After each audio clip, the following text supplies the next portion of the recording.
Okay, this is a good example. Okay, let's go over it.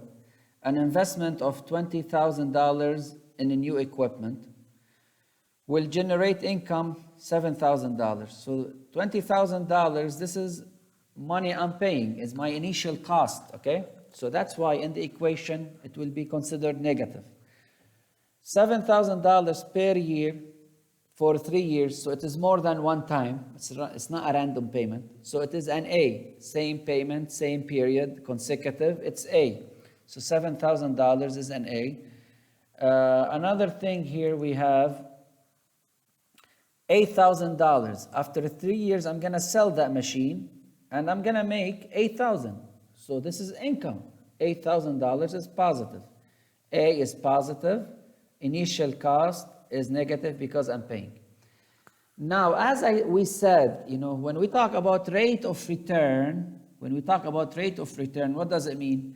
That means, hey, after 3 years, because the example is about 3 years, after 3 years, my cash flow, okay, my cash flow, outflow is equal to the inflow, okay? So the outflow is gonna be equal to the inflow. That means by the end, I get my money, and including what I returned, I recovered my money, including what? Including the interest rate. I consider interest rate. So by the end of that 3 years, the present worth should equal to 0. Present worth of the outflow should equal to the present worth of inflow, okay?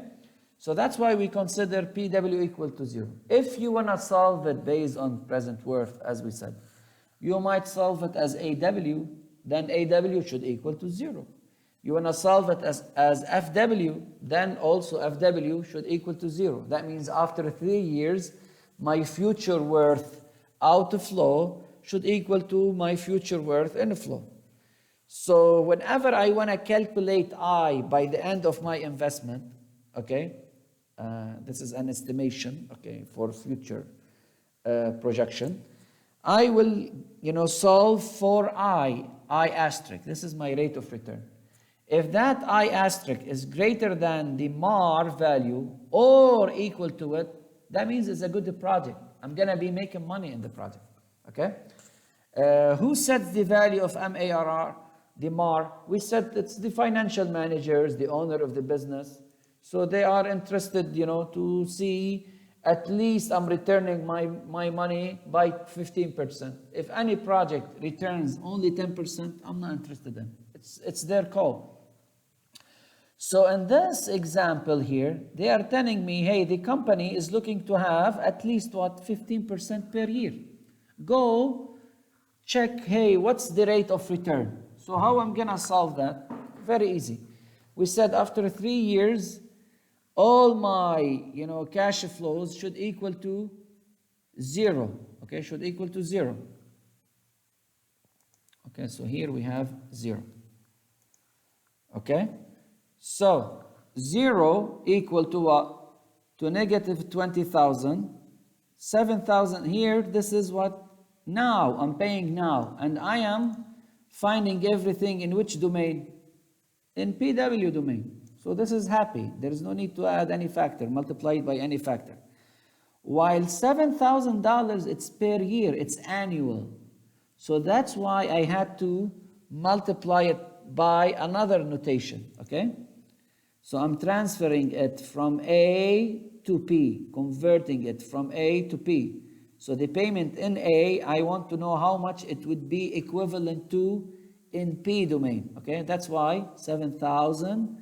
I take into consideration, the value of money with respect to time. $8,000 in the future. Bring it from the future to the present. How are we gonna solve for this? This is simple algebra thing. Okay, bring the $20,000 over there. You change the sign, it's positive. And I have this formula. This is a formula with one unknown, which is I asterisk. How I'm gonna solve it? I have 2 ways to solve it. Either I solve it with the spreadsheet. Actually, I have more than two ways. Here they show only two ways. I can solve it using spreadsheet, trial and error, or I can use formulas. And usually formulas is the easiest, if you don't have Excel sheet. Okay, as Excel sheet, I'm gonna go over it one more time. Later on, we'll discuss it. So if I wanna go, with the spreadsheet, I will go to Excel. Okay, in Excel, I use a function called rate. Okay, I just put equal rate. How many years? See, if I start this from scratch, okay, Excel sheet is gonna tell me what's the period. We have a 3. Okay, we have a 3, and then it's gonna tell me, hey, what's the payment? It's $7,000 per year. If it's negative, you put negative. Is there any future? Earning, like you salvage that item? Yes. How much is it? 8,000, and also it's positive. Just to click enter. Okay. Where's the problem here? If I go back to the formula, I'm missing something very important. Excel sheet is telling me there is a period, payment, and there is what? Initial cost before this, which is what? Negative 20,000. Okay. Then you put enter, and the interest rate would be 18%. And that's what we got, okay? About 18.2% per year. Now let's solve it with another way. With another way, I'm not gonna use trial and error. I'm gonna go straight forward to formula. What do I mean by formula? As you know, guys, this notation PAI, and this is N, okay? PAIN, it has a formula. There is an alternative, way to solve it. How? I go back, to the formula equivalent sheet, formula equivalent sheet. I'm searching for what? I go back to here. I'm looking for PAIN. So I go, where is PAIN? PAIN. Okay, PAIN. This is PAIN. They are telling me PA, A to P, IN is equivalent to what? To this. Okay? So I substitute this here by what? By this formula. Okay? By this formula. Just be careful, it is A to P, okay? A to P, IN. This is the formula. How much is N? 3. I is variable, okay? This is not I asterisk. This is I multiplied, okay? Don't get confused, okay? But I mean by it I asterisk. So we're looking for I. So I have this, okay? Then I go back to the second one. So here I replace it with the formula. What about PF? Do I have a formula for? Yes, I go back to here. I need PF. Where is PF? Oh, here is PF. Okay, PFIN, it is equal to 1, okay, divided by 1 plus I to the power n, n is 3. So now I have a formula, okay? I have a formula, one unknown. What's the unknown? Is I, okay? So I plug it together, and I will get the answer, okay? I don't have it here. I wish I could. But you can get your calculator, put the formula here, PI. What's the formula there? It is back to here, 1 plus I to the power 3 minus 1, then this. Then for the PF, and this you multiply it by what? By 7,000.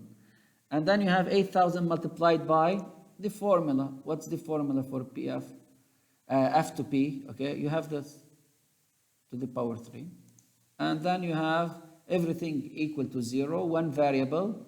You can solve it using your calculator. You consider I like X, okay?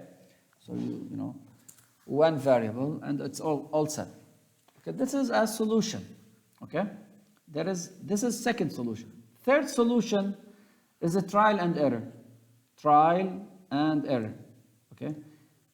The easiest way to do the trial and error is I go straight forward and get what? The MAR value. What's the MAR value? 15.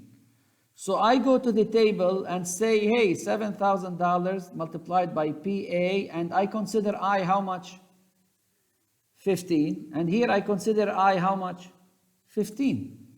So I go to the table and I check the table when P, you know, I'm just assuming, I'm just assuming here, okay, I'm not saying this is a solution. This is a trial and error.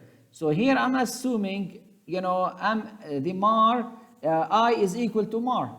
Because if in reality, if I, the rate of return, equals to MAR, that means it's good investment. Why? Because we said in our note, the rate of return should be greater or equal.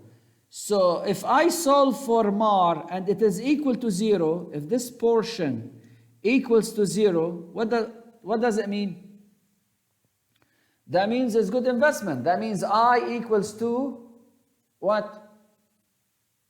To MAR, which is good, okay? So that's what I want to assume in the beginning, okay? Because it's trial and error, and I don't have, the luxury to check all the tables, so I just pick 15. So I plug here for 15. Now this is 15. I have to go find P, A to P, and I is 15, okay? A to P, where is A to P? This is A to P, and I is what? 15. Those usually by the end of your book you find them, okay? A to P, and interest rate is what? 15%. How much is it after 3 years? This is N. After 3 years is how much? 2.2832, okay? And what about, okay, I go to the equation, okay? 20,000, why 20,000 is here? Because I brought 20,000 over there, okay? To make it easier to see. How much, we are looking for A to P. I get the value, it was 2.2832. So now I have 7,000 multiplied by the amount, okay, the value I got from the table, which is this one here.